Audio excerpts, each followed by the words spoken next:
Right, good evening, good afternoon, hello there. My name is Paul. I'm also called Nanak, and you possibly know me from the daily teasers that I do on my channel. I'll try and put a card in at the end of them so you can go and have a look at those. I also do short, brief reviews of films, and I do short, brief reviews of TV shows. And at the moment, I've been watching the last series of The Man in the High Castle. Just to give you a quick potted doodah or summary or thing. Summary. The Man in a High Castle is an alternative history show set in a version of the Earth where the Nazis and the Japanese won World War II. This ninth episode, I've done earlier reviews and I've got a playlist for that as well in case you're interested. But this ninth episode, the penultimate one of the last series, sees regular characters' plotlines closing off. It opens with Belle Mallory and Elijah of the Black Communist Rebellion, played by Frances Turner and Clea Bennett, having serious discussions in the Crown Princess's bedroom. They're a pair of lovers, and they've had one of those nights, and they're talking over what should be done with the bedroom. When Nazi America bombers fly over their part of San Francisco to drop leaflets that say all sorts of things. It's basically the Nazis trying to depose the BCR because they're after taking over the whole of the US, or what was the US. While all this is going on, Inspector Kido, played by Joel De La Fuente, is still being held by the BCR, and he's having hallucinations of his son as a youngster. The long-term recurring character, Robert Chilton. He wants to go to Japan with his new wife, Nikito, played by Chika Kanemoto, and he gets prevented. He gets stopped from going. She is allowed back to Japan. He isn't. In the midst of all this,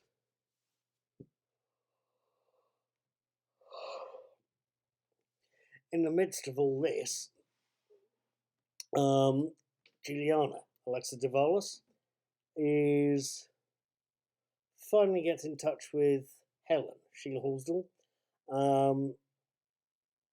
and manager who has just seen some of the footage of her alternative self with her alternative husband and the son who didn't in that world die. Juliana's got plans for Helen, and it seems Helen seems to be instrumental in, well, let's just say a planned assassination. Rice Marshall Smith, Helen's husband, is of course in Berlin. He's been summoned there by Himmler, the Fuhrer. He's having to deal with the fact that a certain very well-known J. Edgar Hoover has betrayed him to the Nazi hierarchy and handed over incriminating evidence to the hierarchy. Nazi Germany wants to expand Nazi America further west. Some elements don't necessarily want John Smith in charge. Excuse me.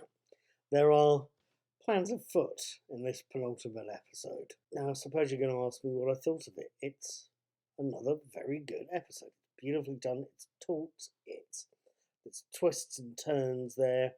This is a very emotional episode, actually. The scene where Robert Chilton, the Brennan Brown character, is separated from his wife, from Yukito, is very emotional to watch. It's quite heartstring tugging, especially when you see that the immediate follow-up to that scene is Chilton on the quayside with two suitcases and just looking heartbroken. He spent the whole 4 series trying to be accepted both by the Japanese occupiers and by his fellow Americans, and getting rejected. We see him getting harassed by vigilantes in an earlier scene, so he's getting he's getting rejected by his fellow Americans and by the Japanese, and has nowhere to go as a result. And I'll give Brennan Brown credit here for just looking heartbroken and abandoned. The other bit of credit I've got to give is to Joel De La Fuente, who plays the Inspector Kido, the head of the Kempeitai. The character is one of the most relentless villains of the piece, but even so, you can still see that there's reasoning for his actions. He has a son he wants to both protect and to make sure is brought up in the right Japanese way. And there's this one scene that he's being held captive by the BCR. He's in a cell. He's got a TV. He's having hallucinations of his son as a child. And when those hallucinations fade, the TV station, the Japanese TV station he's watching, closes down with, of course, the national anthem. And the sight of De La Fuente as Kido singing along to that anthem is quite something to watch. You've seen the guy happily commit murder through most of these series, and yet you feel sympathetic because he's tried to do the right thing. He's tried for the whole series to do what's right by his family and by his country and by his job. And you see that he's, in singing that anthem, I wouldn't say Kido is suicidal, but he's taking his downfall hard. Frankly, this is another fantastic little episode. And frankly, I am looking forward to the next chance I get to see an episode, which will be the finale. I'm told there's a lot going on there, so I'd want to see how this closes off the series. It's a good one. It's fantastic to watch. It's been a hell of a trip, but let's see how it closes the next time I watch The Man in the High Castle. Have a good evening, folks. Check out a teaser and don't be a stranger.